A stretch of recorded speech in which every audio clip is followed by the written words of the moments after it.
Kenapa foto profil Google tidak berubah menjadi blank atau tanpa foto setelah dihapus di PC atau di komputer?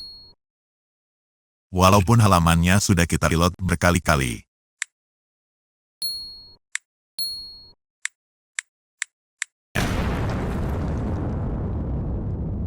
Jawabannya, sebenarnya sepanjang kita sudah berhasil menghapusnya, maka ikon profil account kita ujung-ujungnya akan tetap berubah atau kembali menjadi tanpa foto.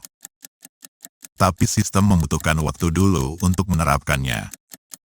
Lama cepatnya tergantung pada 3 hal. Pertama, cepat lambat koneksi jaringan yang kita gunakan.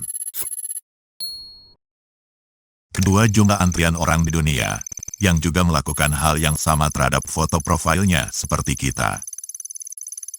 Dan ketiga, kondisi sistem dan server Google. Tapi jika ketiga hal itu lagi bagus saat kita melakukannya, maka perubahan ikon profilnya akan langsung muncul bagi kita. Jika kita tetap tak sabar, bisa juga dipancing dengan menghapus history, cookies dan cache browser yang kita gunakan.